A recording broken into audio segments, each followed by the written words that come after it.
Okay, it's 6 o'clock on January 10th, 2022. I will call the Yellow Medicine East School Board meeting to order. First item is Pledge of Allegiance. I pledge allegiance to the flag of the United States of America and to the republic for which it stands, one nation under God, indivisible, with liberty and justice for all.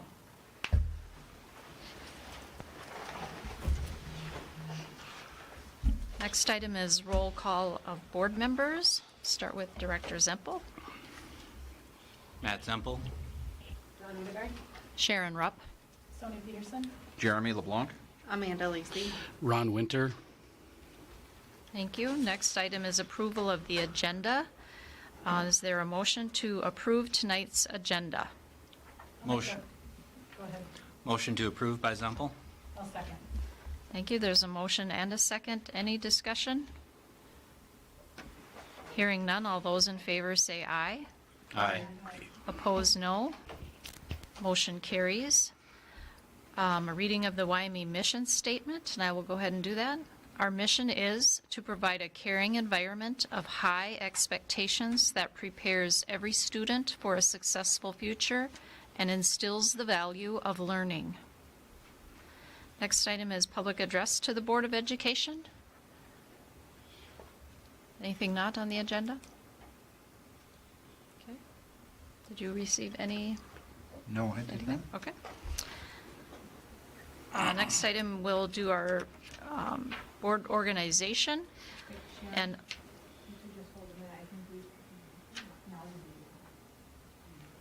I'm sorry? You do have something? I do. I'm just nervous right now. Okay. Okay, come Well, on we- up to the table there. It's all right. You want And then to there's, press, you want to turn on the microphone? Yeah, that'd be great. Just push a button. Should turn green when it's on.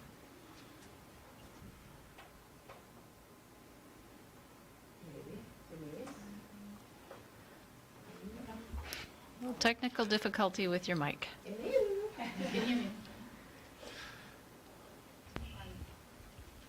Tap on it. It's going. Okay. Welcome. Okay. Well, thanks for letting me speak. Sure. I'm a little nervous, but I just have a concern on with the policy that is to take place with the unvaccinated, the masking. I'm here on behalf of the others that could not be here tonight because some are afraid, especially of losing their jobs. I just want you to realize how this will affect us staff, us workers as a whole. I feel in my heart, I just don't agree with this.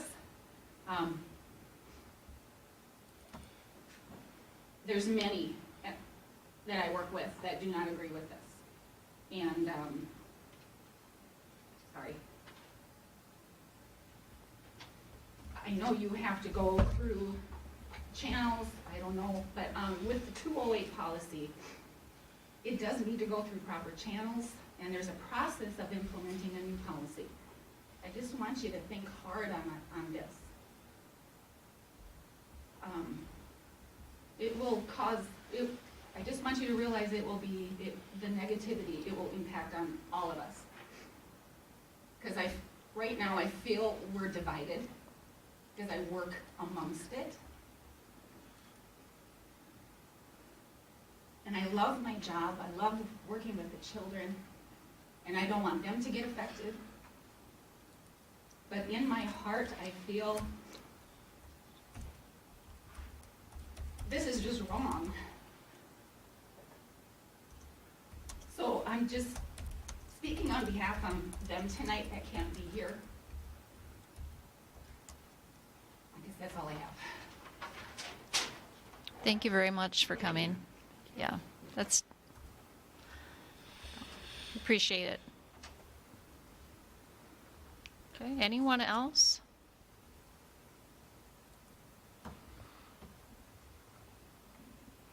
Okay. Next item is our board organization and election of officers for 2022. So at this time, I will ask for nominations for board officers. So any member of the board may nominate any other board member, and nominations do not require a second.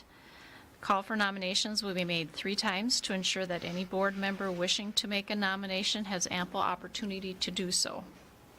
After the 3rd call, if there are no further nominations, I will close the nominations for the office. Are there any questions about that process? No? Okay. So at this time, nominations are now in order for the office of board chair. Are there any nominations for the office of board chair?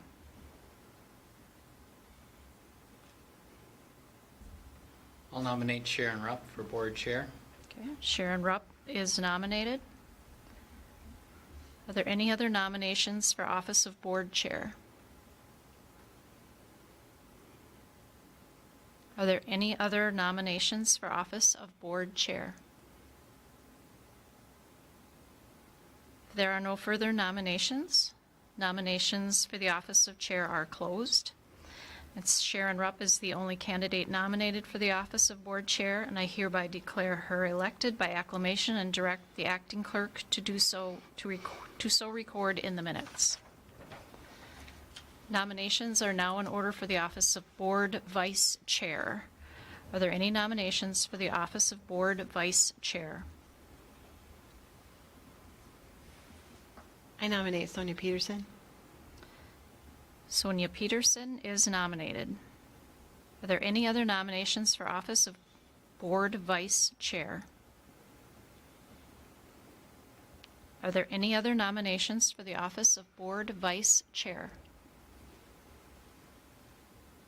If there are no further nominations, nominations for the office of board vice chair are closed.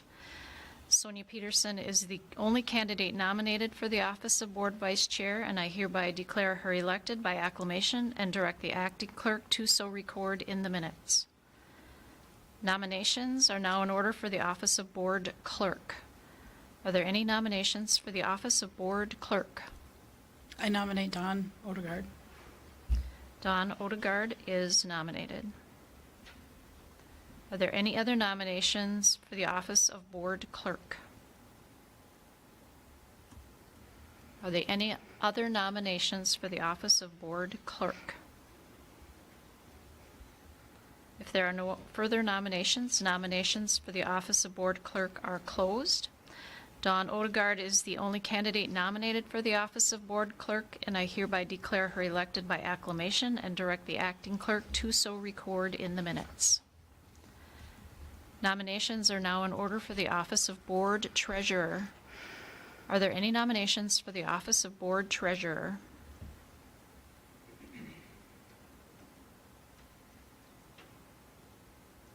I nominate Jeremy LeBlanc. Jeremy LeBlanc is nominated. Are there any other nominations for office of board treasurer? Are there any other nominations for the office of board treasurer? If there are no further nominations, nominations for the office of board treasurer are closed.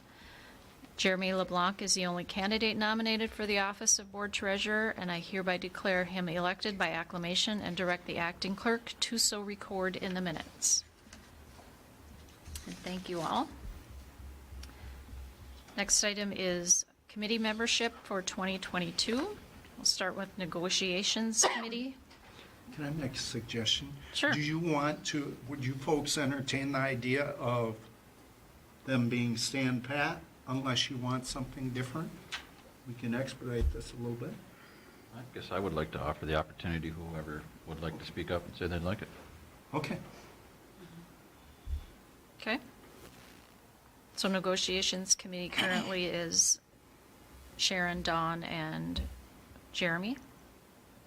I would like to stay on negotiations. I think I'd like to see it through. Yeah. I would be willing to stay on unless somebody else feels they'd like to have it. I'd be willing. Change things in the middle of negotiations. Yeah. Sure. We're always in the middle of negotiations though, so. I would be willing to take Jeremy's spot if he was willing to step down. Okay. So you're willing to Yeah, that's step fine. down? Okay. Okay, Ron, Don, and Sharon. Finance Committee currently is Jeremy, Sharon, and Sonia. Anyone else? I'm wanna- happy to stay on. Okay. I'm okay with staying on. Again, I'd stay Chairman? on, but Matt, you had expressed interest before. Would you be interested? Yeah, I mean, I'd be interested if you, I feel like everybody should have an opportunity to see all sides of the board. So I'm in favor of those opportunities. okay, sounds good. Okay, so that leaves Sonia, Matt, and Sharon, right? Okay. Policy Committee is Matt and Sharon, hopefully. I'm happy to stay on that committee unless someone else wants to. Okay. What is the reason for only 3 or only 2 on the committee? Sorry, that too. I don't think there's a limit to the number, as long as we don't have a quorum. Quorum. Yeah, I just think it was less of an obligation for membership in multiple committees. I'd be willing to Is- get on that one. Is there, yeah, there's no reason we can't have 3, correct? Three's the max. Three's the Okay. max, yeah. Yeah, so Jeremy will join that one, okay. Buildings and Grounds is, I see Amanda, Ron, and Jeremy. I'd like, excuse me, I'd like to stay on that one. I'd like to stay Yeah. as well. Yep. I'm Amanda? fine with staying on Okay, that one. we'll keep that one as is. Technology Committee, I believe is Matt and, who else is? Jeremy and Amanda. I'm happy to stay. Okay. And who I'll else? stay as well. Okay. And there was just 2? Amanda was the Me other too. one. Okay, that's what I thought, it was 3. Okay. Indian Parent Advisory Committee, I believe Dawn, you're, I would like to stay on it. I've been on it 1 year, and I think it takes a little bit to get your feet under you, so I really enjoyed it. I'd like to stay on it, yep, okay. unless somebody, Someone else wants to jump in? Okay, thank you, Dawn. we just need one for that one, if I Yeah. remember right. Yep. MBCC Board, I believe is Sharon, Ron, and Amanda. Yep. I'd like to stay on that one. If somebody else wants to, they can certainly test the waters with that, otherwise I'm willing to. Okay.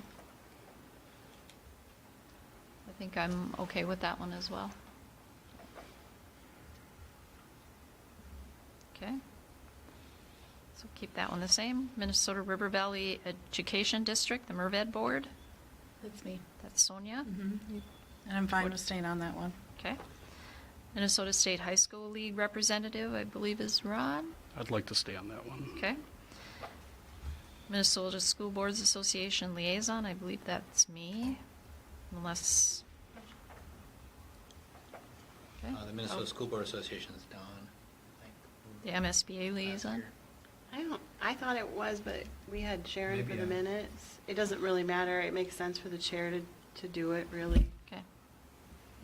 I don't think you do. There's not, Wonder if I have a typo anything. there. yeah. Okay.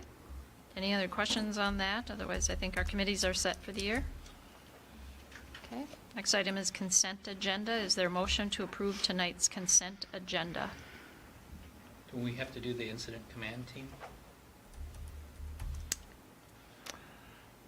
That's not really just board members, right? Yeah.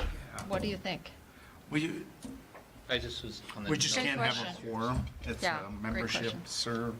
I thought we decided on rotating that. We're going to be done with it here shortly. Great. I like that idea.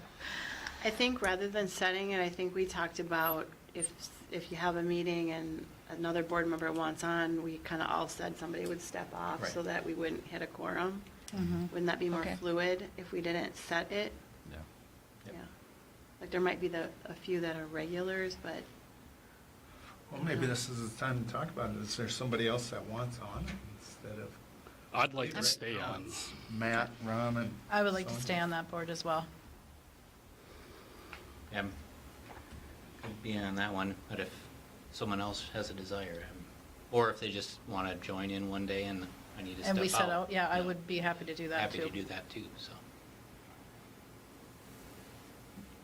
We'll just self-regulate, So so there's if no you- quorum then at the. So if you can't make a meeting, maybe contact the next person? It's at 8 a.m. in the morning, so, Yep. on Zoom right now, Okay. so. Like every, what, 2 weeks-ish, Yeah, depending. trying about every 3 weeks, 3 but weeks. something comes up, we'll call them sooner. So if one of those members can't join, offer it to another member? Does Mhm. that Sure. sound all right? Yeah, works for me. Okay. Thank you for bringing that up, Matt.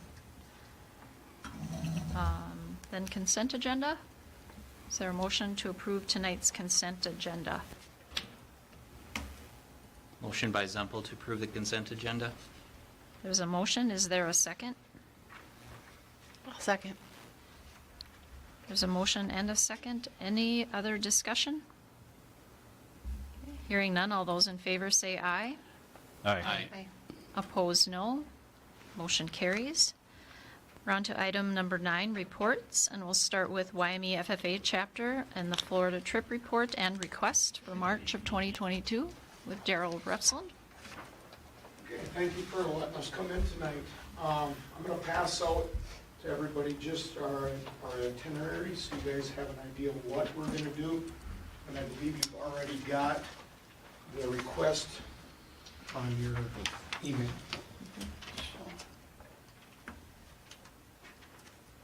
Thank you, sir.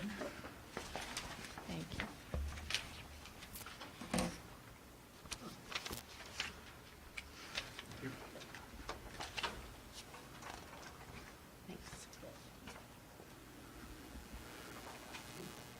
So, I'll have you guys just look at this itinerary just a little bit.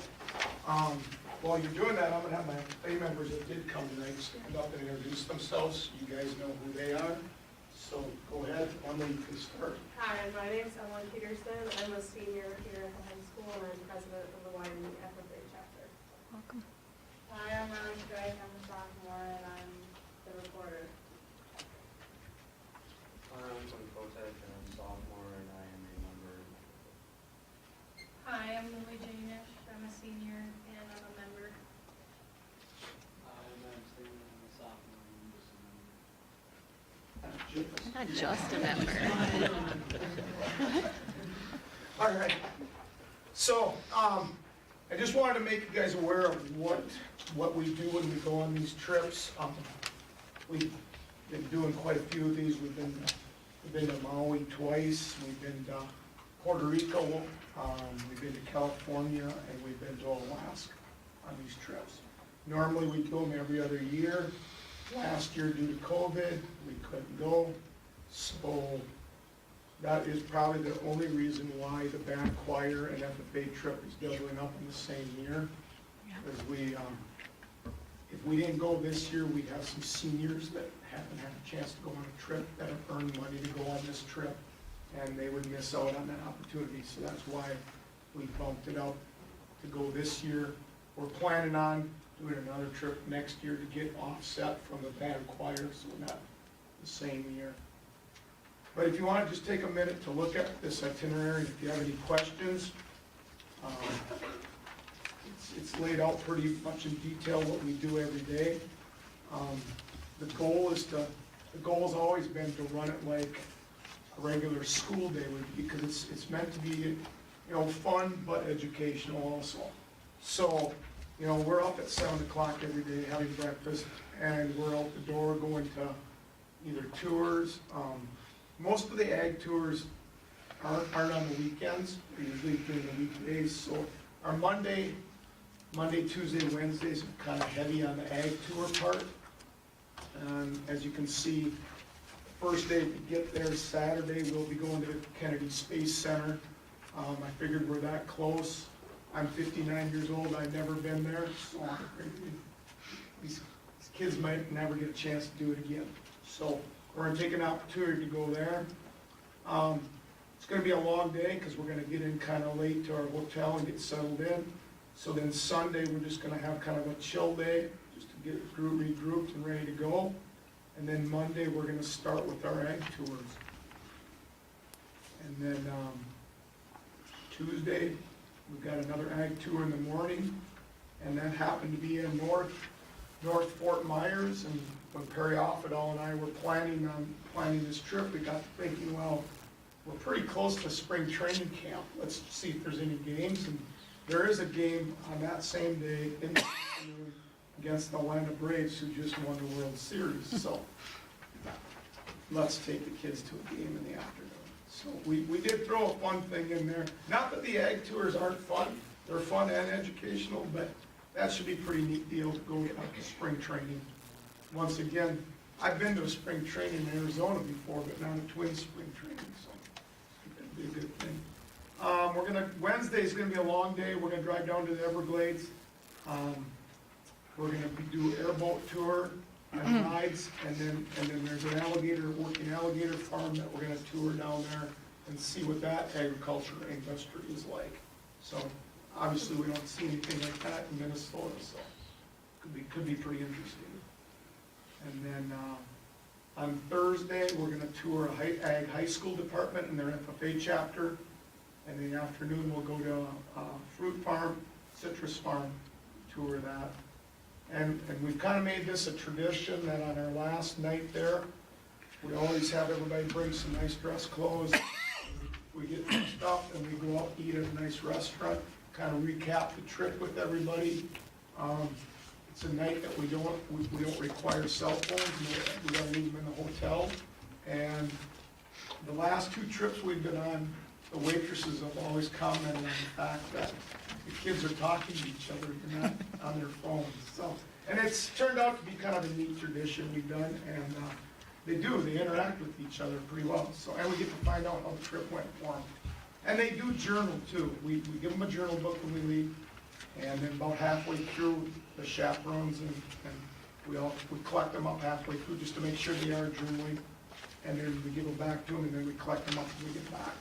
And it's really fun to read those journals, because sometimes you'll think a student's not paying attention at these tours or in class or whatever, but realistically they are. They can multitask pretty well, because they'll write things down in their journal that chaperones we didn't pick up. So it's kind of fun to read those and just see what they picked up at these tours. So that's kind of the layout of our trip. The next page is all about our contacts that we're going to, and then the next page over is a list of all the people that are going, including the chaperones that are on this trip. And then you guys already have this, but I also included the request to have a field trip and the information that I put on there. And then I also included the YME field trip authorization form that will get filled out by the parents and the student. So. I don't know if anybody has any questions for me or the students. Ask them anything too. I'd like somebody to say what's their most anticipated part of this trip. What do you look forward to the most? I think personally, I'm looking forward to the airplane ride, because I've never been on an airplane, and once we get past that and get down there, I think everything will be smooth sailing. But I just think it's spending time with the classmates outside of school, because I mean, like, this is the first year I met Riley, and I didn't really know her before this, so getting to know her through FFA has really been interesting, and getting to know her outside of school, I think will be a good experience. Cool. Anybody else?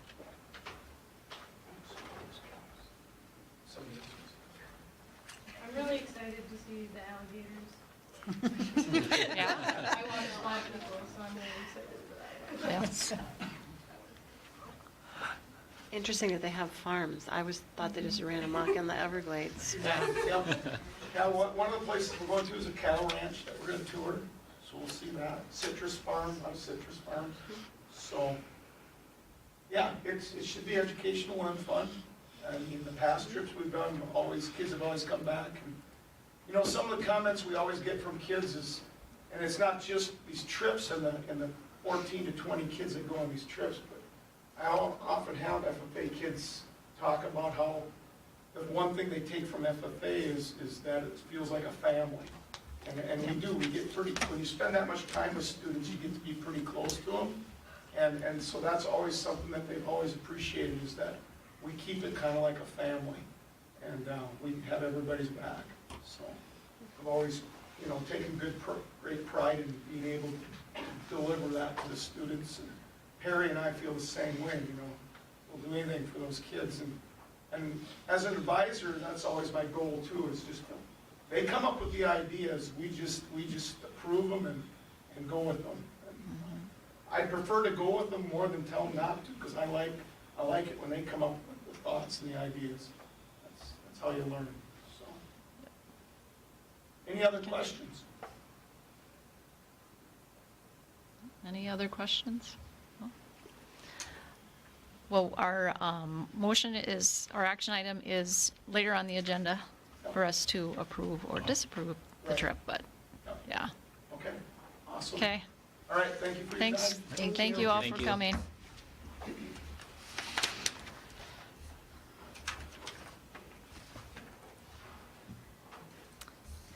Okay, next up is Burt Rainey Elementary report with Mrs. Hanson. Good evening, everyone. Good evening. I want to just very quickly recap a little bit from December when I was not here. Just we'll touch on a few key things. I know Mr. Schneider touched on some of them. Parent-teacher conferences were held at Burt on November 11th and 18th. Parents had the option to Zoom, do a phone call conference, or other option as requested. And our preschool through 5th grade, because we now do our preschool conferences on the same night, we had a 90% participation rate in our fall conferences. The 10% that did not participate were either did not show up for their scheduled conference, or they did not respond to requests to have the conference. So typically we're probably 94, 95, so we were pretty happy with the 90% under the circumstances. Also just want to let you know Berts Club is continuing. That is an after-school program that's currently being offered to first graders. And students are working on literacy and also on social emotional learning activities. A few other things, I think last month you had a copy of our holiday events. We have a 3rd grade math challenge going with the 3rd grade class, and myself and their teachers. We're actually focusing on 5 math standards that really are focused on math facts. One of the things that we have noticed in the last couple of years is our ability to know our math facts IQ has decreased. And so building-wide, we're doing a number of different activities and items for the students to practice those. I think many of us can probably recall what that was like when we were young and we had to memorize our facts. Things are a little bit different now, but we're trying to bring back some of those strategies that we used. And so the 3rd graders are working really hard. We're actually tracking their progress through our math assessment program.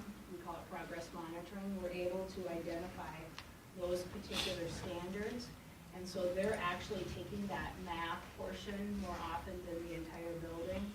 And we've already seen a significant increase just since school has started with some of our efforts. So really proud of the kids for that.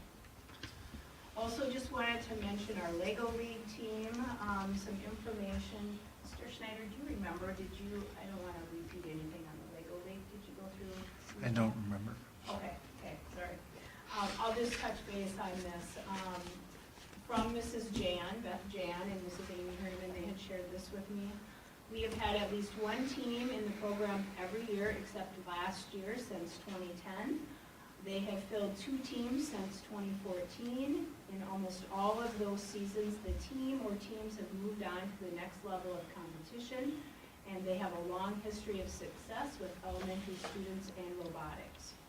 Competitions are held on weekends between late November and mid-December with groups of 24 to 36 teams at each event. From these regional competitions, teams will advance to sections and state depending on the number of teams registered. There were 411 first Lego League teams registered in Minnesota this year.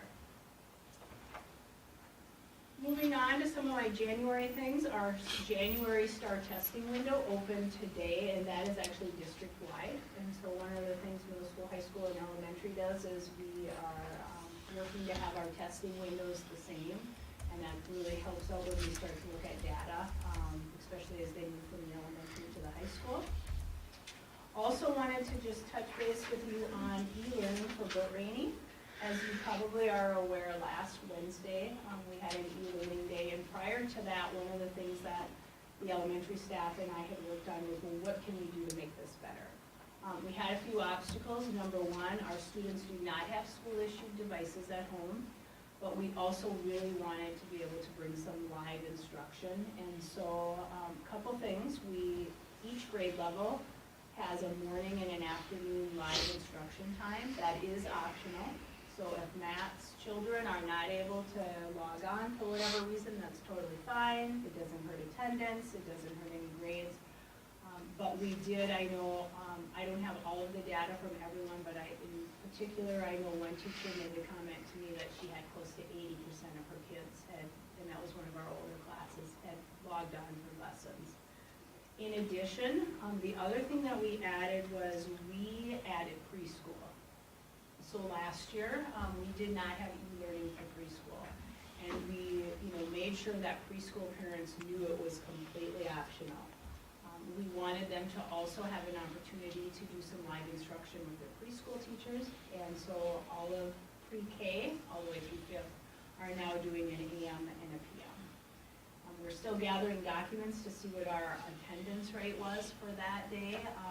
We do ask parents to give us to have their forms turned in within 48 hours, however, with illness that we're having right now, some of them will be a little bit longer, but I would hope by the end of this week we'll have a pretty good idea. What we do is we'll make a list of any of our students that did turn in a form, and then between my office staff and I and the classroom teacher, it's pretty easy. Like today I just glanced at the list. It's really easy to identify, like, oh, Johnny has been out for a week ill, or there was, a death in the family. Or it could also be the opposite of, Ron didn't turn in his paper, he really needs a little extra support, and so we have staff that actually would tune into that and help him complete that work in that day. So they do a great job of trying to get all the forms in. ECFE events, our phenomenal ECFE staff has lots of events planned for upcoming end of January into February, March, April. I had hoped to have a flyer ready for you, however, I did not get that finished. But I have a draft of the flyer, and it's everything from Tiny Tots Open Gym to classes, parent classes, Happy Hearts, Let It Snow, 1, 2, 3 Magic, Over the Rainbow. And they are a combination of parent ed classes and then also hands-on for some of them are birth to 3, birth to 5, it kind of depends on the class. SMSU Young Artist Conference was scheduled for last Wednesday. However, Tuesday night at 9:45 p.m., they declined to postpone. But I'm very thankful for Elaine Helverson. We worked through that, and that was then postponed until Friday. And we had about 15 students between both buildings that attended that, and Elaine stopped in to see me today, and she said that the students were very well behaved, and a quote of hers was, they represented Burt Rainey well, and it was a great event. So the other item that I wanted to mention coming up was our kindergarten kickoff. So the last couple, probably 3 or 4 years, we've tried to improve that every year. Last year, because of COVID, we didn't have it, and we ended up having to do a very small version of it in the summer, just to be able to get those new parents and students into the building. However, this year, we are planning on it mid-March, and we will have sign-ups, so instead of everybody coming at one time, there'll be in smaller groups coming. And the other thing that we're gonna be doing this year, which Keisha Lawaji and I've talked about for quite a few years, is we're gonna do our preschool registration event on the same night. One of the things that our preschool registration asks for is like the free reduced lunch application, and honestly, there's a lot of forms that parents have to fill out, and so we decided we're gonna just set up kind of like support tables, so when you come in, they literally can go right down the line, and there will be people there to help them fill that out.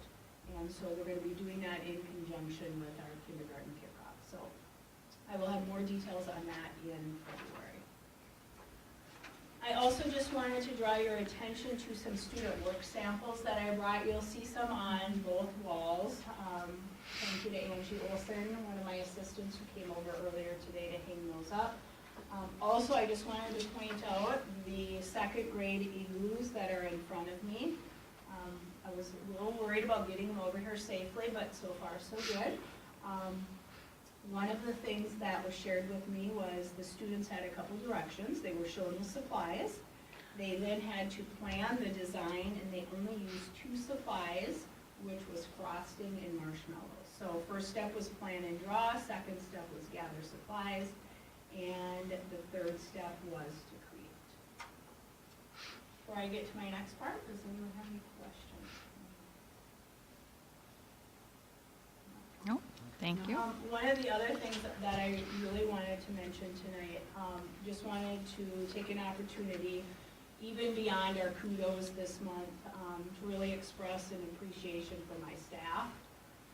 I always say that life as we knew it before March of 2020 seems so long ago. Prior to that time, I think most people would say that I bragged about my staff, whether it was to you or to Mr. Schneider, definitely to my colleagues around the state as we would gather. However, I also just want to mention that, you know, the last couple years have been tough on education, especially on those working in public education. And I always say we can always just pray that we're going to be surrounded with people that will step up to the plate. And Burt Rainey has done this. I know I say this often, but it's literally every day. They cover for each other. Today we were down many staff members. Staff often will do double lunchroom duties, which, you know, is typically not something you really stand up and say, hey, can I supervise the lunchroom place today? We have teachers giving up prep time. We have staff giving up break time. And they are always coming to either find myself or my office staff to say, hey, you know what, Johnny isn't here today. I have from 8:30 to 9 open. Where can I help? And so I just really want to take a moment to thank them. I know this is not happening everywhere in the state and throughout the nation. So I want to thank my staff for making some pretty difficult days easier, and I really am surrounded by the best. So kudos to them. That's all I have. Thank you. Could you read off some of the supplies that are needed at BRE? Absolutely. Boys' tennis shoes are needed. Okay. Boys' pants, and we really right now need sizes from 4 all the way up to 16. Also keep in mind that that would even go into like men's small, sometimes men's mediums or even large. We don't need a lot of those, but we do tend to need those once in a while. But definitely the smaller sizes. Also snow pants, especially for our 4th and 5th graders. They are actually kind of hard to come by. I think by the time kids get to that age, they're worn out. We need boots of all sizes, and we need coats, especially for our boys. So it really focuses on our boys this month, but those would be the 5 items. Caps and mittens, caps and gloves? Right now, You're we're good for doing that? okay on caps and gloves. Okay. Yep. And when you say boys' pants, like jeans, So not the jeans? pants, they're really not. Not a lot of them jeans. are not jeans fans, so it Okay. would be more like athletic Sure. pants, you know, plastic waste type of thing. Okay, Okay? yeah, just so that anybody at home watching this can Absolutely. fill your needs. And if they aren't able to bring them and they want to donate, just call and we'll come pick them up. There you go. Okay? All right. Make it thank you, easy. everyone. Thank you. Thank you. Thank you, Lisa. Next, we'll have Wyoming Middle School, High School Board Report with Mr. Kent.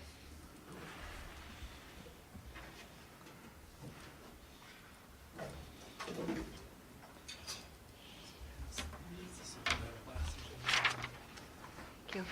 Check with Lisa and say they should let me go first. She's wearing off and you have handouts just like I know I her. got an artifact tonight, but ski sheets got stuff hanging on the walls.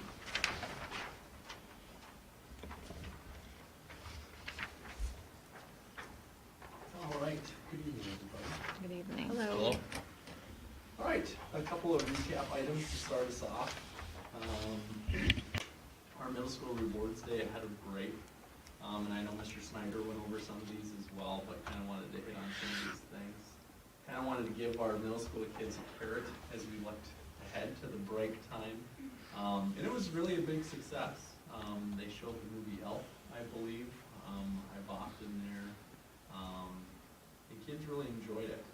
I think we'll kind of look at some further opportunities in the future of this nature with the goal of having all students being able to participate in that rewards day. But I'll also mention the several rooms that we had for the students that needed to get work and such done. There was a lot of positive energy in those rooms too. And I think the teachers that were heading up the supervision of those rooms did a tremendous job, and I think kids got a lot of stuff done. So I think all around it was a positive experience for all of our students. The alumni panel, I had never partaken in an alumni panel or seen one in action before. I understand that's a tradition here. Super cool, really powerful. Again, that was the day just ahead of our break. So all of our senior students gathering in the little theater, and then had, gosh, a really good crew of kids. I'd say 10 maybe, alumni that had showed up, and what a mix it was. Props to Leah kind of for organizing that, reaching out to students. And several kids that are working right now, several that are at a 2-year school, several that are a 4-year school. And again, you could just kind of feel the energy in the room, maybe some angst from our current seniors, but I think they got a lot of questions answered, and I think it was really powerful for them, to kind of get that lived experience from their peers, and knowing that those folks they were listening to were just in their position, a year ago, not even. So really, really great event there. Last one as a recap item was the Midwest orientation for semester 2. All of our students got up. Leah met them out there to get signed up for their PSEO classes through Midwest. And it wasn't as simple as registering. I think they do a really great job out there of kind of explaining what this looks like. So not as much as checking the box, here you go, but knowing that a lot of these kids are seniors for sure, are going to be doing this for real here and not too long down the road. I think they do a really good job just down the road of kind of showing kids what that looks like, things they need, things they should be doing. So again, for our classes that we're offering was great, but again, I think there's some educational components that they take the time to go through, so that's appreciated, especially for our senior kids. Future events, end of semester 1, pretty crazy that we're on the last week of the semester here and already looking ahead to semester 2, so this will be a busy time for our students and teachers alike here in the days ahead, and I think we're looking forward to semester 2, good things to come as well. As Ms. Hanson mentioned, I won't go and add too much here, but our winter star testing window, which is identical to BRE's, kind of look forward to see that updated data now. I think there's some excitement among staff. At least I'm going to pretend there's some excitement there among staff to kind of review and look at that data as we look ahead to more formalized testing to the state in the spring. Our pre-ACT is scheduled for the January 25th, and that's for our sophomore students. We will do that in the Ox Gym. What a great space that is for these types of testing. Nice and bright in there. It's worked really well. for our test that we've had previously this year. And then our ACT date is finalized as well in a communication note to families. So our sophomore students will be taking the pre-ACT on the 25th, and our junior students will be taking the ACT, and that will be on Tuesday, March 8th, in that same space there. Blood drive, we had one earlier in the school year. Student council is looking to host another successful event. That will be on February 9th. Again, looking at the oxygen as that spot. Ms. Hafer and Leah are both taking that one, so that will be a positive event for our student council members to be a part of.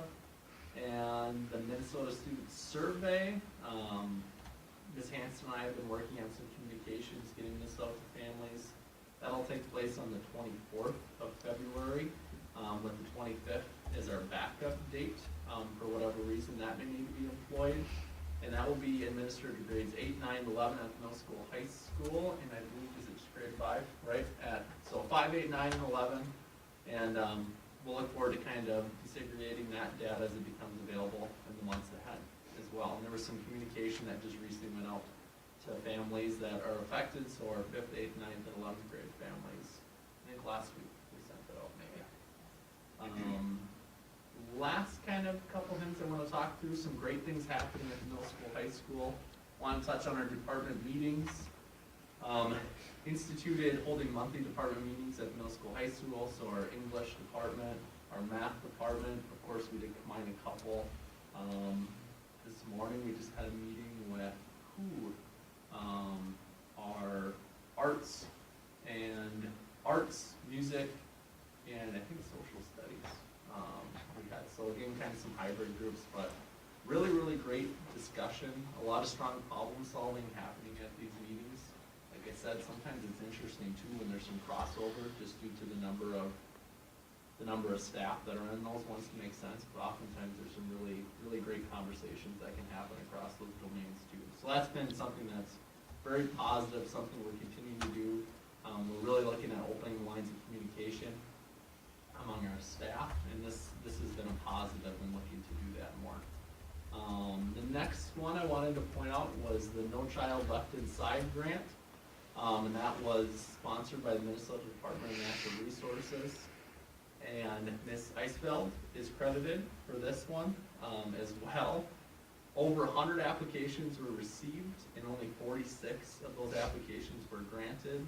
And YME was lucky enough to receive a grant of $5,000 from the Minnesota Department of Natural Resources, and that will be dedicated towards our Prairie Smoke nature area and kind of increasing access there and doing some programming around that.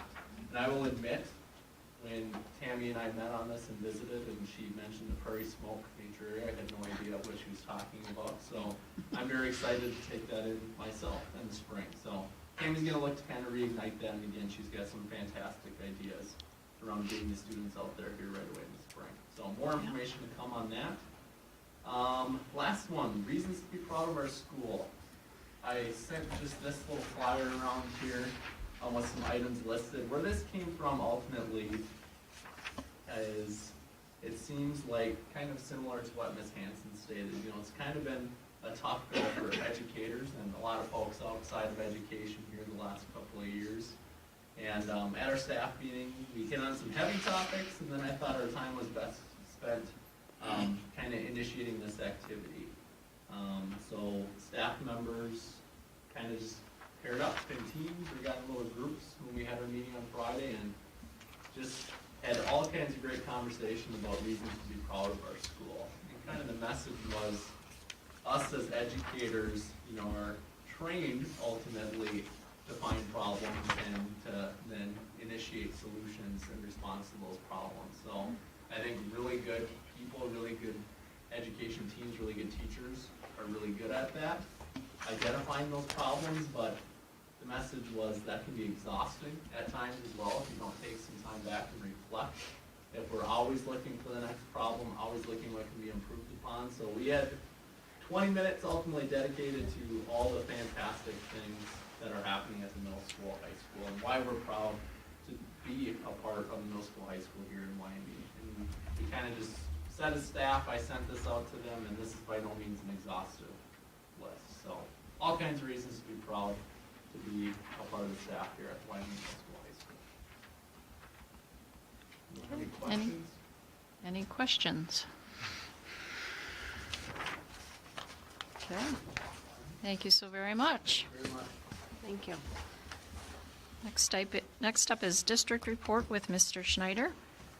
All right, I'll start off with a little update on the auditorium and the building reconstruction. The floor was scheduled to be installed on December 23rd. We got a call that morning that the flooring installers had come down with a bug and would not be able to be there. So it is now rescheduled for April 7th and 8th. The screen and the camera there was a camera up in the corner of that area. That's been reinstalled, and the screen, which was not actually a part of the reconstruction, is now installed. We've got a little bit more work to do on it, but I got to see it when it was down, and it looks amazing. I think that's going to be a phenomenal addition to that space. It's a great space already with all the upgrades, but this is going to make it even better. So we still have a switch to install for that to run up and down, and we also are going to install an additional camera that will give us an angle in the lower area. So we put an additional camera there, and then we're going to put one on the east side of the building. We had a little gap here, and then one in the elementary overlooking that new preschool playground area. So we're in the process of doing that. They pulled some of the wire for it, and they're going to come back and finish the rest. This same company that does that also tears down buildings, so I believe they tore down the RTR, right? School building, do you recall? Yeah, they've got a new school, right? Still there. The Yeah. old one was still. Okay, maybe they're inside doing some things with it, but It was they're. dark when I was there, but it was Yeah. So, the general contractor has finished the fax room too. The fax room, there was some partitions in between the two islands. There was a board in there that had blistered due to the water wicking up in it. So that has been replaced. That was done over break. We did get a company to finally come and look at the problem with our fire alarm, but they won't be back here until next Wednesday to begin working on it. It is sending out codes. The lights are flashing. The problem is the volume of the alarm, so we can still use our PA system to inform students. And there'll never be students in this building without an adult in the building. So that's going to be done by Summit Fire because the company that maintained our alarms no longer exists, and we can't even get a hold of them. So, COVID update, Countryside Public Health. If you look at their website, you can see we hit some pretty good low points in the past month. That's no longer the case. We're starting to see a little bit of an uptick here. Our local dashboard right now, it doesn't appear too bad, but I will tell you a little caveat to that. Today at BRE, we had 28 students out sick, and at the middle school, high school, we had 57. So we've got something going through. If you talk to people, encourage them to get their students tested for COVID. I know a lot of people think it's influenza. Unfortunately, lots of times, or a couple times, I know for sure when they thought it was influenza, they went in, got tested, and it wasn't influenza. So we just want to do our part. We want families to understand that we want to do our part, not have this run rampant through our community. At our last COVID leadership team meeting, we talked about our visitors policy, and so I know you folks are getting a lot of questions. So first of all, I want to reiterate, our purpose with everything we're doing here is to provide as much in-person learning as possible. So we have to make some sacrifices for that to happen. Otherwise, you know, we're gonna have a lot of people out sick, and we're at that point now. We were short subs today. We do have vulnerable populations within our school, so we do need to make some sacrifices. The visitors policy is one of those areas where we can make some exceptions to that visitors policy and have people come in for things that are very pressing. For example, maybe an IEP, or they need to have a parent-teacher conference because it's that important to them. But generally speaking, we try and limit that. I know I've heard from a couple of you that the concern is about ball games. Well, we see people at ball games. Well, people can choose to go to a ball game, and I have no control of what a staff member does outside of this time, all right? For the most part. But when they go to a ball game, they're acting on their own, and they aren't a captive audience. That's why we have limited it. I don't believe it's in our best interest to drop the policy completely and just allow people to enter into our building. I also want to point out that we have not, or we are going through a stage now in schools where people are allowing less visitors, even out here in the rural area. In fact, many schools are investing in secure entrances for their building just for that purpose, right? To limit the number of people entering. So I'm not saying all of this, even if we were to drop anything related to COVID and pretend that that did not exist, if we drop that, we probably aren't going back to everything that we used to let parents walk into our building. When the parents walk into our building, we haven't screened them. We don't have the ability to screen them. I can tell you 2-3 years ago when a parent entered the building, I could tell there were some of those parents were sick and came in anyway.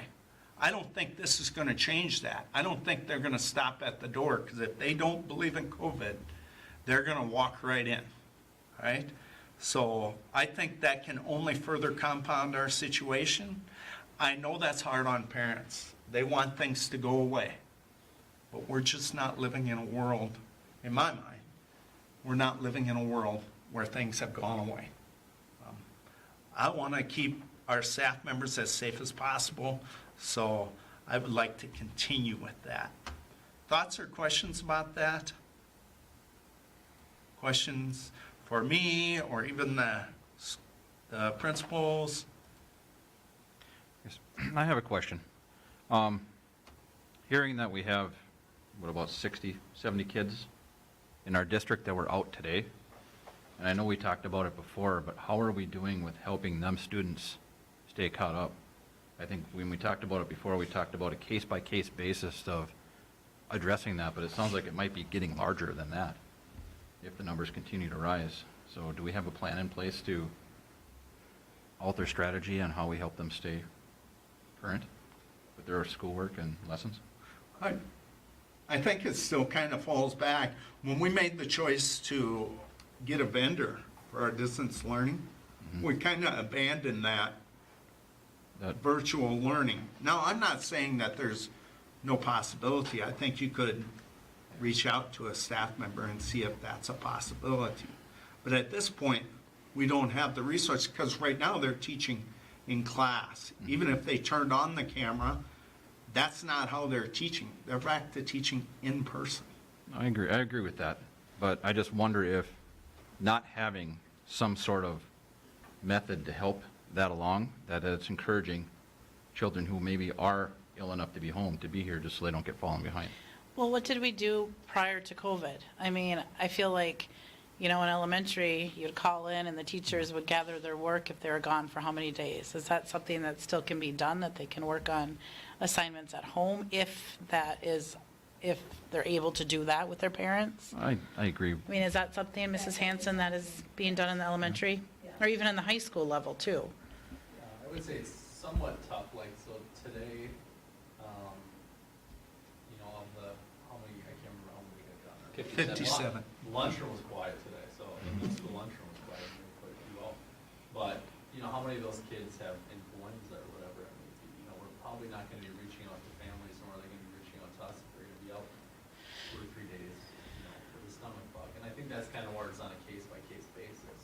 If we have students that are, you know, having to quarantine for the 10 days, whatever it may be, then we should be connecting with those students and ensuring that they have something to stay caught up as they are able, if they're well enough to be working on those things, then they should have a means to do that. And is that something that's being done if they tell us that they have a positive COVID case, or if they have influenza? Is that something that someone is touching base with these families to find out if they have a need, or if they, you know, want them? I mean, they should be contacting the school to let us know that, I understand that, but is anything being done to contact them? Yes, so there would be a Okay. channel in place. So, for example, had a couple today that said that they were not going to speak for 10 days. So either Cassie or myself would send out an email to all affected teachers of that student, Okay. stating that the student will not be with us in the building for X amount of days when we return to state. Please ensure that the student has a mechanism to ensure that they have access to their work. Okay, that's good to know that something like that is in place. And at the elementary, it would go the same type of thing. An email would go to classroom teacher, myself, and then bi-ed, music, and then special ed caseworker, if that would be the case. And then typically, they have different options for how they want to supply the work. But the work would come down from the teachers, and then Angie Olson in the office makes contact with the parents, so she would call you soon and say, you know, your son's work is here, when can you stop up? And so, you know, they've got that down. And so with the visitor policy, how is that working? You know, can the parent stop up to the office and get that? So typically, right now, what would happen, because I'll be honest, that would be a situation I wouldn't want. Right, especially if they're in quarantine, right. Angie meets them out at the door all the time. Perfect, okay. We Thank can you. do the same thing. Diane makes a lot of trips back and forth from Yeah. the desk to the entry. Good to know. I just worry that we may have an extended period of 10 to 15+% of our student population, like today, out, that we may get into a bigger situation than that is able to help. And I know it's for varied reasons. I mean, not everything's COVID. We got influenza, we got plain regular sick and colds like we normally would have as well. It's just compounding on itself this year, which is abnormal from a non-pandemic year. What I would say is almost, I don't want to say it would be on the parents, but just for that same reason, like we talked about Jeremy, not knowing, you know, if it's influenza or if they have a stomach flu, are they going to be back tomorrow?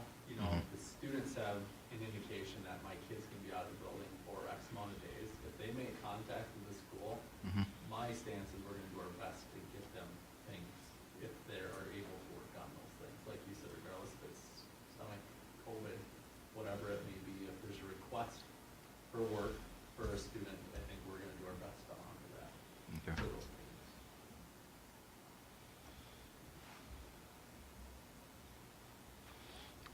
Okay, Site Logic Facility Analysis Update. So we're in the process of identifying some staff members for January 31st ideation meeting.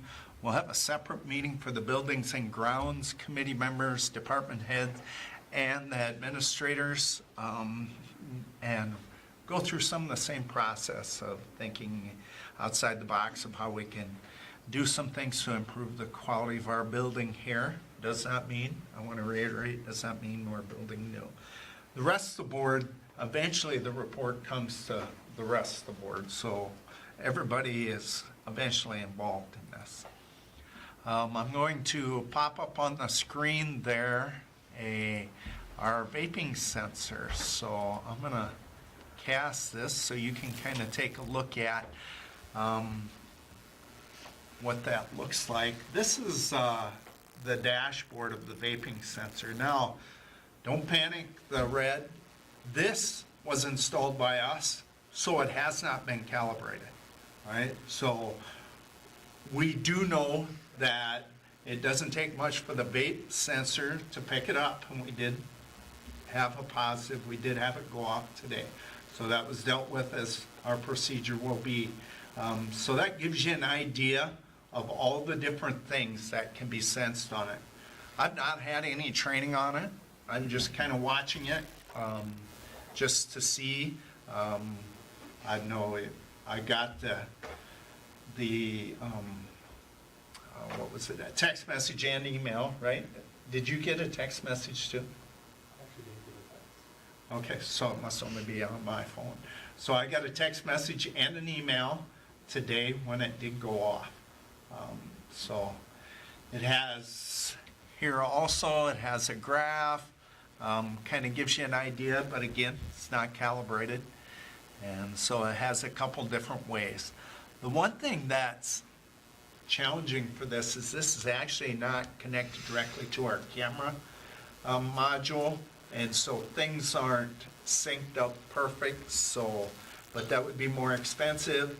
So right now we're just I'm working on trying to figure out how to get all the wires pulled for that area, and then we'll get them out here as soon as we've got the wires pulled. And they can set it up, and at the same time they'll do training after they calibrate them with all of us that are going to be using them. Rich, when the alarm goes off, is it actually an alarm loud, like in the building, or is it just on your? Just my phone. It's just a discrete. For something. A discrete. Okay, so some of these, and like the aggression and tamper, I don't know about the tamper, but the aggression, I think it goes off. The video said, "This is Halo. Authorities have been informed," or something like that. That would get their attention, maybe. All right, so kind of a neat tool. We, after we get the wires, we'll purchase 21 of them. We received $1,000 as a grant, so that will help offset the expense of that. Questions about the babe sensing?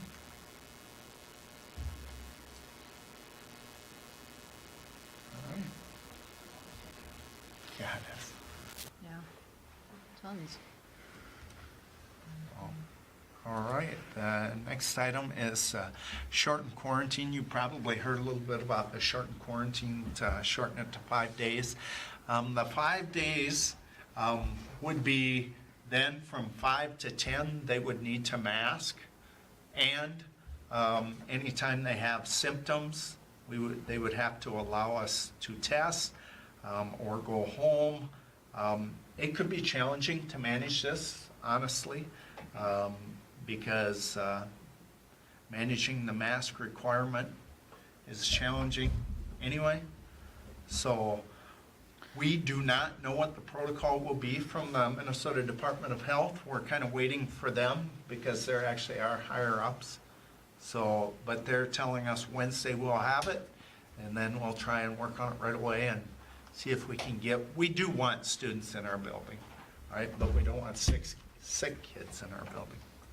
So it's just kind of a wait and see until the MDH gives a little bit more information, correct? Yeah, I think so. I'm not ready to jump into it till they give us their protocol. It just changes so Yeah, otherwise you're frequently. counting on me to interpret it, so. How about MDE?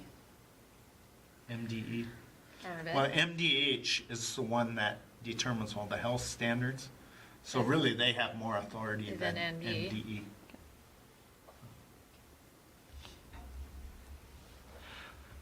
MSBA Leadership Conferences this week, obviously. I believe 4 of you had notified me that or whatever, 3 of you notified me that you could not attend, so I'm assuming 4 of you. I think after the meeting we can talk about departure time and everything.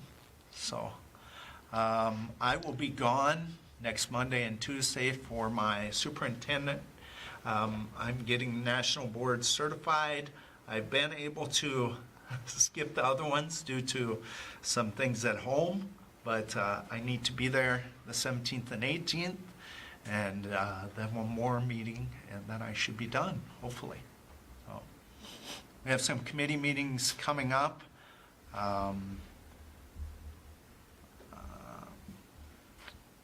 Making sure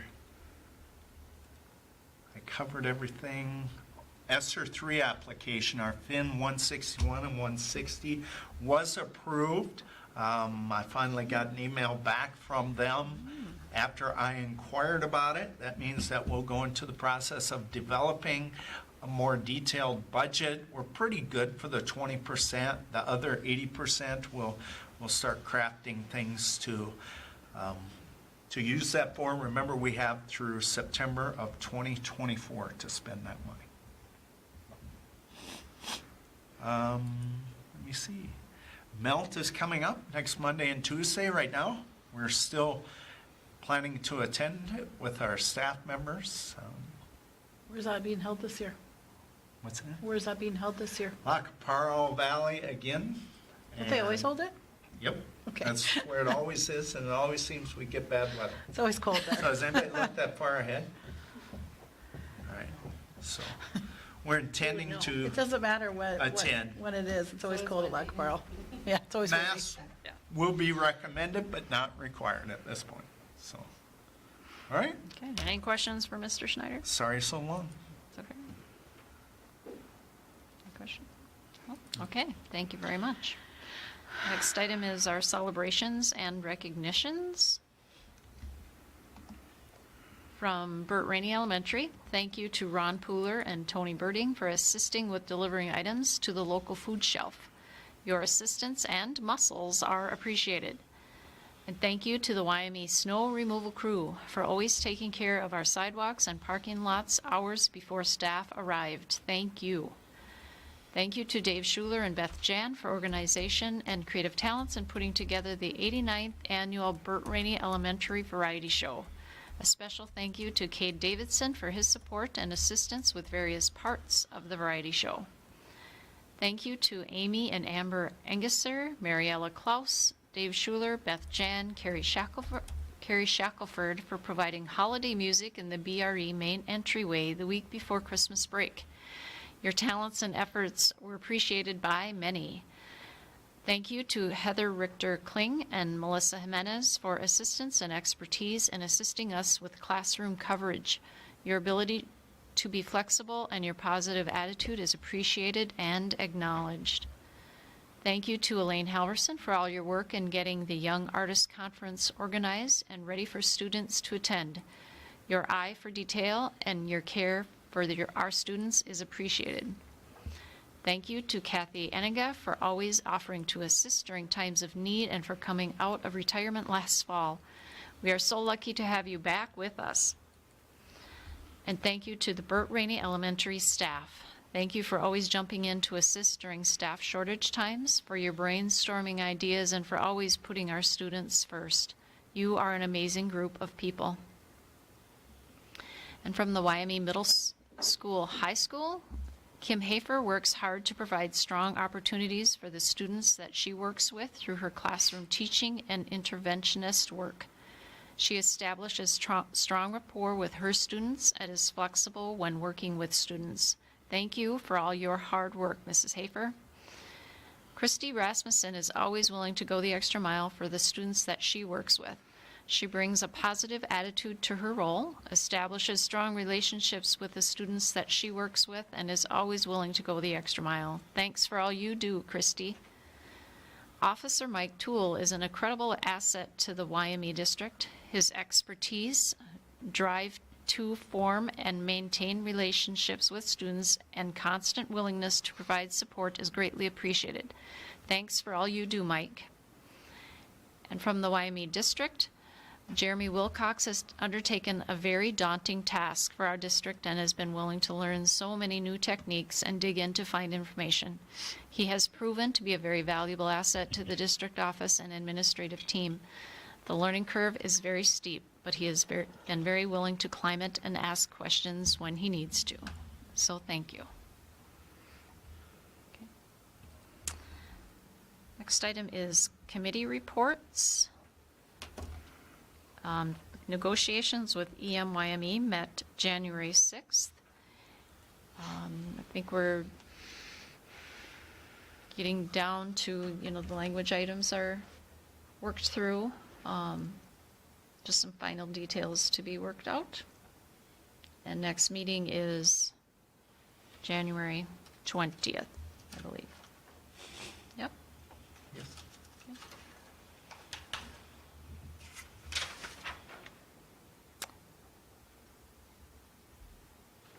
Yep. Okay. There are no other committee meetings since last board meeting, so we'll go on to item number 10, new business for our personnel items. We'll take our leave requests and resignations as an item. We need to accept a resignation of custodian Mark Weberg, a leave of absent request for Lori Knutson in the food service. So is there a motion to accept that resignation and to honor the leave of absence request? Motion by Zempel to accept the resignation and leave of absence request. There's a motion. Is there a second? Amanda Lisi will second. There's a motion and a second. Any discussion? Hearing none, all those in favor say aye. Aye. Opposed, no. Motion carries. Next item are new hires. To approve the employment of long-term substitute English teacher Julie Runia and Dave Gerton, and approve the employment of long-term food service substitute Kazar Smith. Kazar Smith. Okay, thank you. Is there a motion to approve? I'll make that motion to approve. There's a motion. Is there a second? I'll second. There's a motion and a second. Any discussion? Hearing none, all those in favor say aye. Aye. Opposed, no. Motion carries. Next item is approval of pay equity report. And this is done every 3 years. Correct. I believe it's out on board book.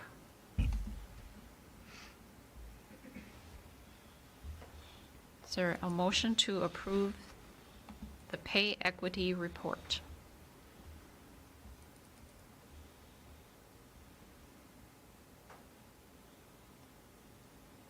I'll make that motion. There's a motion. Is there a second? Amanda Lisi will second. There's a motion and a second. Any discussion? I think you explained there's only one area that's outlying. Yeah. Yeah, otherwise And it's pretty, That's always Yeah. a singleton. yeah. Okay, any other discussion? Hearing none, all those in favor say aye. Aye. Opposed, no. Motion carries. Next item is a quit claim deed for school district number 33 in Lisbon Township with Gordon M. and Candace Albertson. This might take some explanation.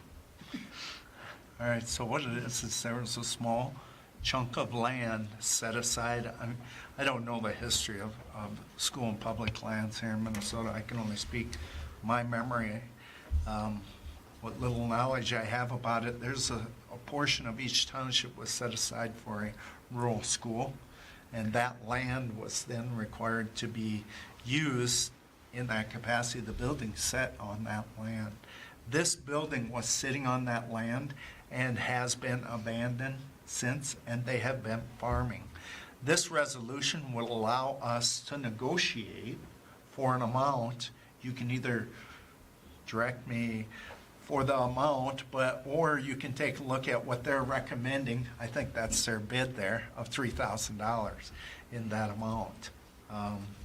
But this allows us to sell that and basically get it off the books. Does that help, or was that too brief? Do we know if So- that's the fair market value for that piece of property? I have no idea.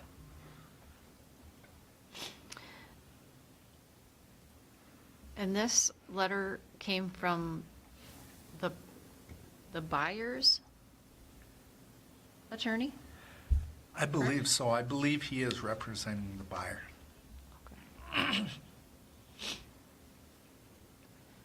Because So- this dates back to 1888.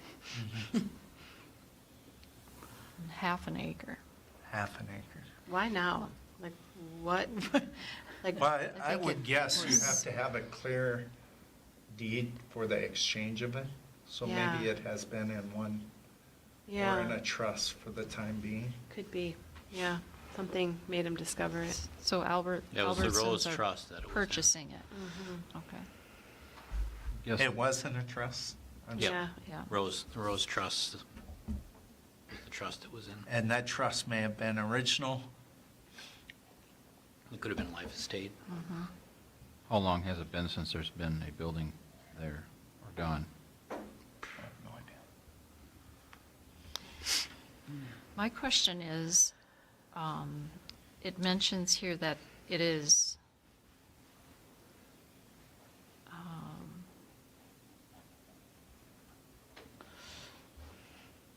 can't find it now. Surplus property? Do we not need to determine that first? Do we not need to rule on that first And this was, as la- policy? maybe, this land was set aside by the state of Minnesota to each district. Mhm.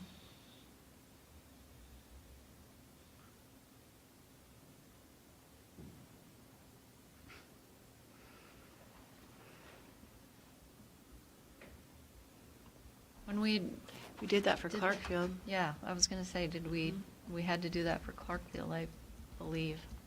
Mhm. I think we'd all agree that we're not using it, but Right.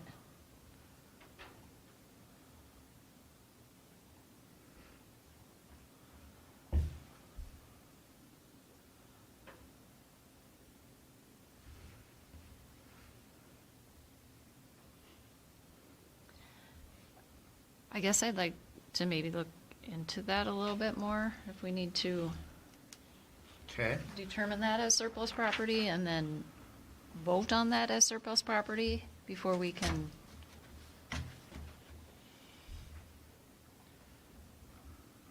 sell that as surplus property. Anybody else have any thoughts on that? Yeah, I guess it would also I be nice guess to we've know, got rules on surplus property. would be nice to know what the fair market value of that piece of property Yep. is. since it's technically been allotted by the state of Minnesota, that's the only reason I bring that up about the fair market value.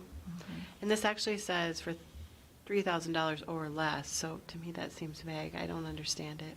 I think that's general quitclaim language, verbiage. Maybe. Has our attorney looked at all this? No. Could he? Yep.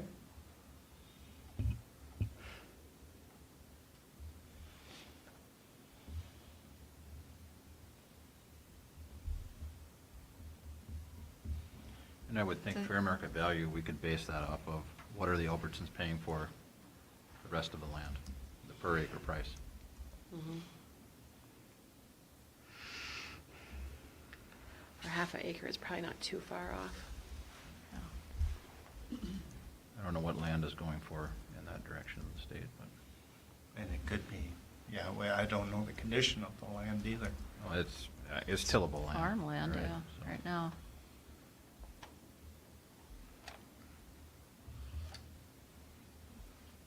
Do we need to have a motion to table that till next month?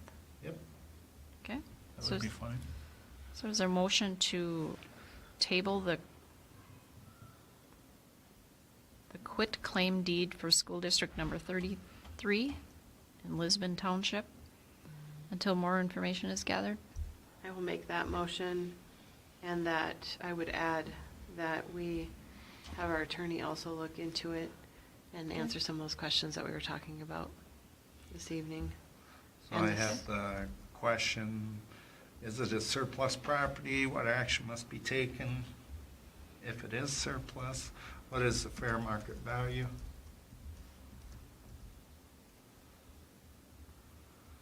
And he, Yep. yep, and he does indicate here that there's no cost to the district at any level, and that would be the other piece of it is, would there be any cost? Well, we're gonna have attorney costs. If we go to our attorney, Correct. Yep. Yep. and his attorney That's the fees whole were point, I paid by believe, of a the, quick claim deed, Mhm. so, okay. So what's the question? still make that motion. Okay. Okay. There's a motion. Is there a second? Second by LeBlanc. There's a motion and a second. Any other discussion? Okay, hearing none, all those in favor say aye. Aye. Aye. Opposed, no. Motion carries. Next item is approval of the Wyoming FFA chapter trip to Florida from March 18th to the 25th, 2022. Is there a motion to approve? Motion to approve the FFA chapter trip by Zempel. There's a motion. Is there a second? Second by Winter. There's a motion and a second. Any discussion? Hearing none, all those in favor say aye. Aye. Aye. Opposed, no. Motion carries. They should have a great time. Next item is a policy update. Policy 491, mandatory COVID-19 vaccination or testing and face coverings. So I just wanted to review some of the summary or highlights of the emergency temporary standard. I know I've shared with you folks quite a bit of information on your weekly updates.